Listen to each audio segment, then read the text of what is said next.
Akkam jirtu hordoftoota chaanaalii Baruuftuu. Egaa har'a kan waliin ilaallu yuunit samarii waliin ilaalla. Cuunfaa boqonnaa kanaa jechuudha. Ittaafu. Prehistory refers to the long period before people invented the system of writing.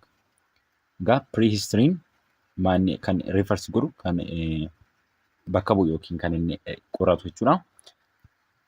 Wanta yeroo dheeraadhaaf ture. Wanta yeroo dheeraadhaaf kan ture kan qoratu jechuudha. Osoo sirni barreeffamaa hin dhufiin dura kan qoratudha jechuudha. Prehistory. History refers to all the things that happening in the human past after the beginning of the art of writing. History immoo jechuudha. Maanni wanta darbe waa'ee namaa kan qoratudha jechuudha. Namni maal hojjechaa ture, maal kan uumaa ture, history seenaa namaa kan barreessudha jechuudha. Maaltu namarra gahee maal hojjechaa ture namni kan jedhu kan nutti himudha jechuudha. Eessarraa ka'e jechuudha.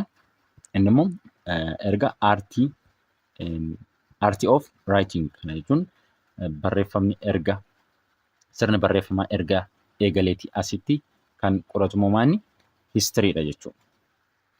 History helps us know about the past, understand the present and foresee future development. History jechuudha maaliif nu gargaara? Waa'ee darbee, waa'ee wanta darbee beekuuf yookiin baruuf akkasuma immoo waan amma irra jiru hubachuuf akkasuma immoo maanni gara fuulduraatti maaltu akka ta'u tilmaamuuf kan nu fayyadudha jechuudha.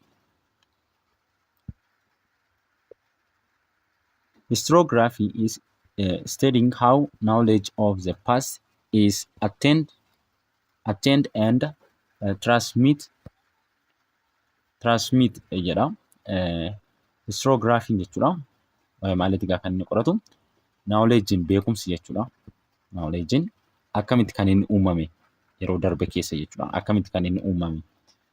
Akkasuma immoo akkamitti kan inni darbe kan inni transfer ta'e gara isaan marra jiru kanatti akkamitti kan inni transfer ta'e beekumsi durirraa akkamitti kan inni transfer ta'e kan jedhudha kan inni qoratu jechuudha.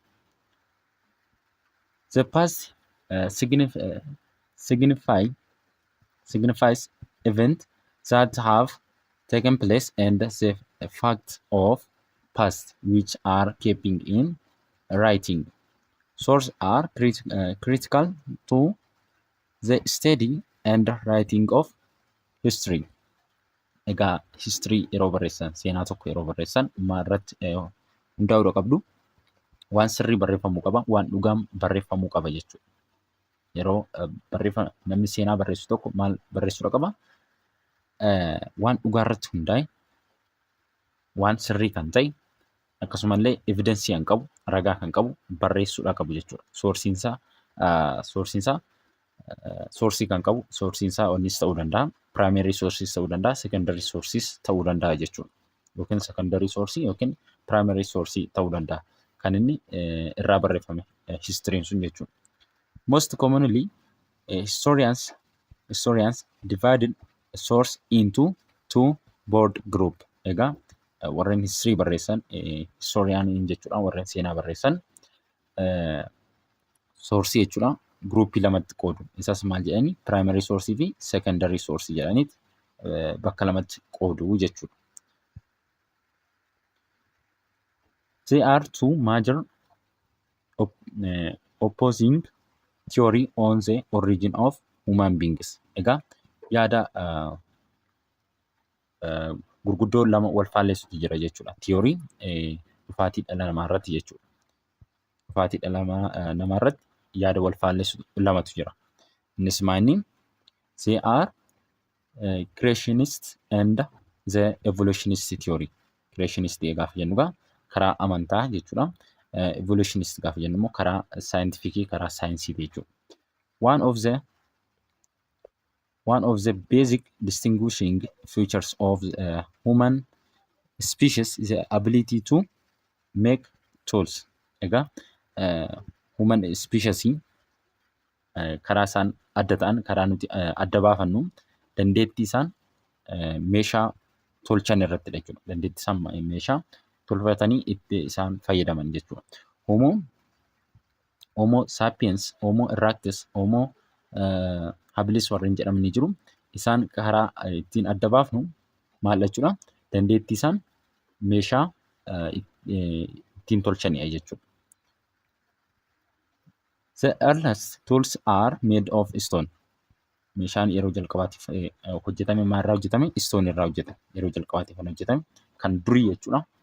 Earliest kan ta'e jechuudha. Kan durii yeroo jalqabaatiif hojjetame maaldha? Meeshaa stone irraa hojjetame, dhagaarraa kan hojjetame jechuudha. Before the technology of devices, human beings got their food by hunting wild animals and gathering wild fruits. Egaa osoo gara teknooloojiitti hin ce'in dura jechuudha. Dhalli namaa maal gochaati ture? Hunting wild animals and gathering wild fruits maal gochaa ture? Bineensota adamsee nyaachaa ture, akkasuma immoo firii mukaa funaanuudhaan nyaachaa kan turedha jechuudha. Human beings pass through several stages of development. Dhalli namaa egaa isteejii hedduu keessa darbeera jechuudha. Isteejii hedduu keessa kan inni darbeeru. These stages includes the time when tools were made of stone. Isteejii inni darbe kunis jechuudha dhalli namaa jechuudha. Maal dabalata jechuudha? Yeroo meeshaa dhagaarraa tolchanis ni dabalata jechuudha. The Stone Age is further divided into 3 periods. Egaa barri dhagaa jechuudha. Baay'ee kan dheeraadha jechuudha. Baay'ee kan dheeratudha.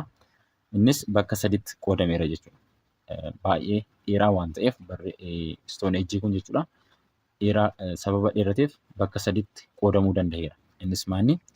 They are Paleolithic age, the Mesolithic age, and the Neolithic age jedhameet qoodameera bakka sadan kanatti jechuudha. Review questionii yoo ilaallu maal jedha? Unit review questionii isaa yoo ilaallu egaa write true if the statement is correct and write the false if the statement is incorrect. Statement himichi sirrii yoo ta'e true jedha.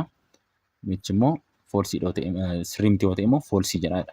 Kanaafuu maal goona? Gaaffii tokkoffaa maal jedha? Prehistory refers to the long period before people invented the system of writing. Egaa prehistory maanni osoo sirni barreeffamaa hin eegaliin dura kan refers godhu jechuudha, kan bakka bu'u jechuudha. Prehistory osoo sirni barreeffamaa hin eegaliin dura kan qoratudha jechuudha. Seenaawwan ta'aa turan jechuudha. Tiruu moo falsidha? Tiruu ta'a jechuudha. Tii jedheen darbaasin tiruu jedhama. Lammaffaan immoo history is about everything that will happen in the human future. History gaa waa'ee maalitti kan inni qoratu? Waa'ee yeroo darbe keessa maal akka ta'aa ture, namaan maal akka ta'aa ture, namarra maaltu akka gahaa ture kan qoratudha jechuudha. Kanaafuu asirratti kun human future gara fuulduraatti ta'uudha jedha. Kun falsii moo tiruudha? Falsiidha jechuudha kun. Kan gara fuulduraa miti kan inni qoratu jechuudha. Isa darbee kan inni qoratu.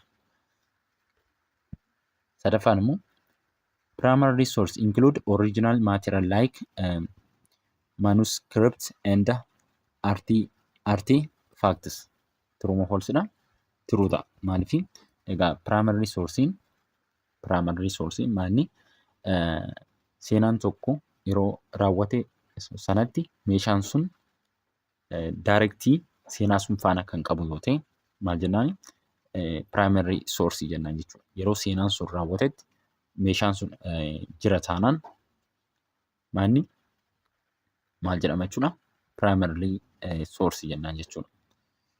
Inni itti aanu immoo arfaffaan oral tradition are historical source transmitted by written material. Oral gaafa jennu egaa kan afaaniin daddarbudha malee barreeffamaan kan daddarbu miti. Kanaafuu foolsii ta'a. Foolsii jettu kan. Inni shanaffaan immoo the scientific theory of human evolution argues that human beings created by God. The scientific theory dhalli namaa waaqaan miti kan inni uumame hin jedhu. Maal jedhaa? Jijjiirama suutaatiin kan dhufe namni jedha malee gaaddiidhaan miti kan inni uumame hin jedhu jechuudha. Kanaafuu asitti foolsiidha. Kun karaa amantiiti. Inni akkas jedhu jechuudha. Namni kan uumame waaqaan jechuudha. Waaqaan kan jedhu karaa amantiiti malee karaa scientific theory miti. Kanaafuu maal foolsii jettu asitti yeroo otoo hin taane foolsii jettu. Foolsii ta'a.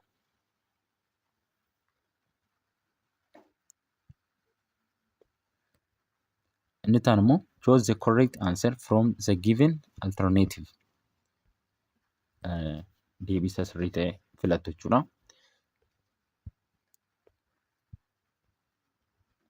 The invention of dash is considered to be the period when human prehistory ends. Maal ta'a jechuudha? Baata art of writing. Art of writing. Lamaffaan immoo during which period did human beings domesticated plants and animals. Yeroo kamidha jechuudha? As keessaa isa kam ta'a? Mesolithic Stone Age moo Middle Stone Age moo Neolithic Stone Age moo Paleolithic Stone Age ta'a? Caataa jechuudha. Neolithic Stone Age ta'a. Sadaffaan in human evolution which species appeared first. Isa kam ta'a? Ni jalqabaa isa kam ta'a jechuudha? Ni jalqaba Homo sapiens moo Homo erectus moo Homo habilis jedhamoo modern human beings dha. Homo habilis jechuudha. Ni jalqaba.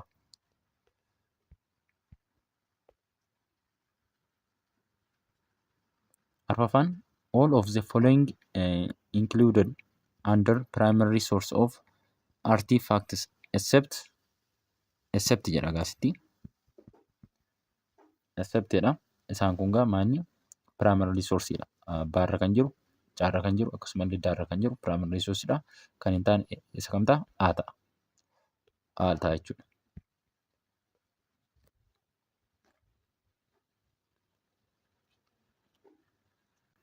Gaaffii shanaffaan which one is not a characteristic of modern human beings? Not jedha gaasitti. Not kan hin taane jedha. Characteristic modern human beings kan hin taane.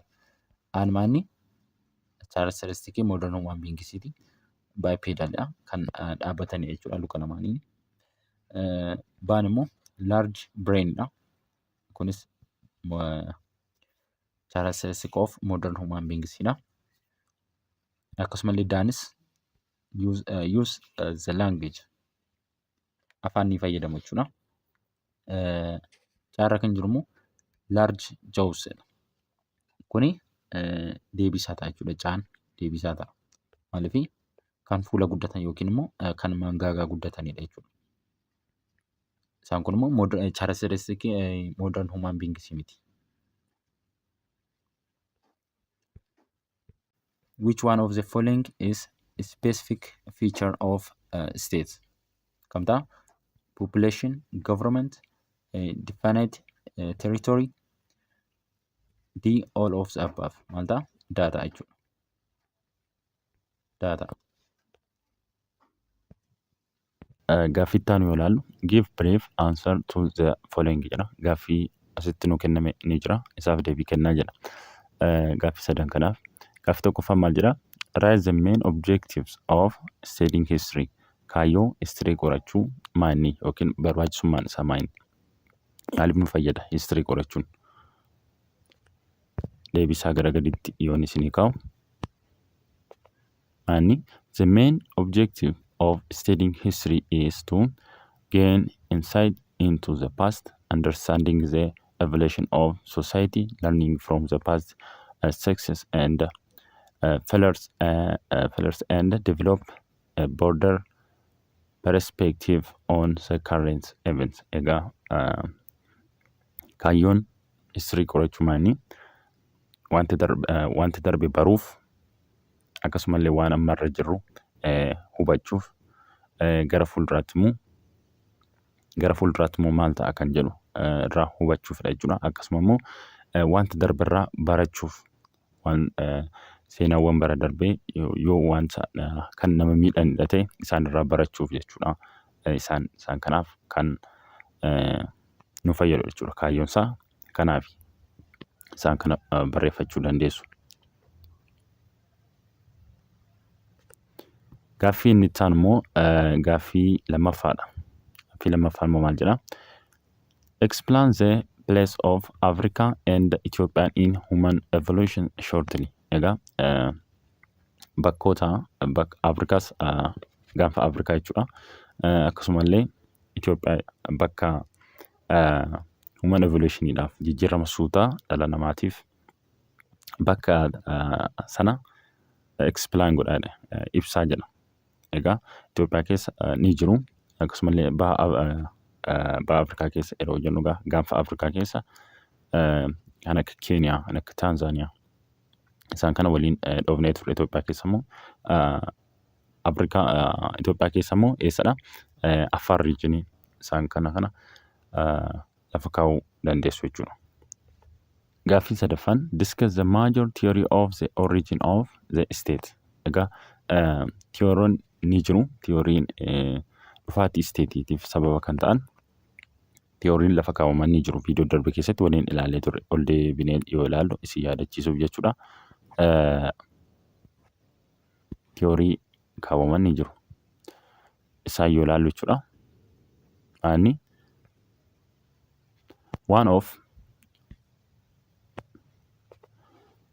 One of these theory is related to religion. Tokkogaa tiyoorichi maanii sababa kan ta'e amantaadha jechuudha. Amantaadha sababa kan ta'e. Inni itti aanu immoo maanii inni lammaffaamu others says that agriculture was the major reason for the emergency of state. Tokkuma maanii qonna jechuudha. Sababa kan ta'e uumamuu emergency stateef jechuudha. Stateedhaaf sababa kan ta'e isaan kana. Inni sadaffaan immoo maanii daldaaladha. Others insist that controlled over trade and trade routed were the principal reason for the emergency of the state. Isaan kana sadan tarreessitu jechuudha. Warreen amma sadan jenne kana.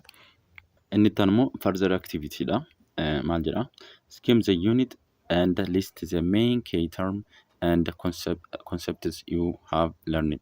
Write your answer in your exercise book. Egaa amma barattan kana keessa jechuudha. Unity kana keessatti waan isin hubattan yaada ijoo kan ta'e jechuudha. Yaada ijoo kan ta'e akkasumallee waan hubattan konseptii ati hubatte gabaabbinaan barreessaa isiniin jedha. Egaa as keessaa waan hubattan barreessuu dandeessu. As keessaa unit summary kana keessaa barreessuu dandeessu. Waan hubattan jechuudha. Keessaa waan isin hubattan unit summary kana keessaas barreessuu dandeessu. Akkasumallee kanneen biroos barreessuu dandeessu. Waan hubattan jechuudha. Key termii ta'a jettanii kan hubattan barreessuu dandeessu. Explain the difference between fact and opinion jedha. Egaa asirratti give the example jedha. Maanii faaktii fi opinionii garaagarummaa isaa barreessitu. Faaktii fi opinionii garaagarummaa ni qaba. Egaa qorataa history tokko yookiin barreessaan seenaa tokko yeroo seenaa tokko barreessu waan faaktii ta'e barreessuu qaba. Malee yaada mataa isaa opinionii mataa isaa barreessuu hin qabu. Garaagarummaa isaanii faaktii wanta faaktii ta'e barreessuu qaba. Egaa faaktiin maanii evidensiidhaan mirkanaa'uu danda'a. Ragaadhaan mirkanaa'uu danda'a. Soorsii adda addaa irraa yookiin primary soorsii ta'uu danda'a yookiin secondary soorsii ta'uu danda'a. Isaan mirkanaa'uu danda'a. Garuu opinioniin yaadni mataa kee maal ta'uu hin danda'u jechuudha. Mirkanaa'uu hin danda'u jechuudha. Evidensiidhaan kan mirkanaa'u miti. Garaagarummaan isaa kanadha jechuudha. Egaa viidiyoon har'aaf qabanne kana fakkaata. Hagamma baranne kana keessatti bakka gaaffii isinitti ta'e akkasumallee yaada qabdan koomentii jalatti naa barreessuu hin dagatinaa. Viidiyoo itti aanuun yuunit 2 waliin ilaalaa. Haga viidiyoo itti aanuu walitti deebinutti nagaan naa turaa.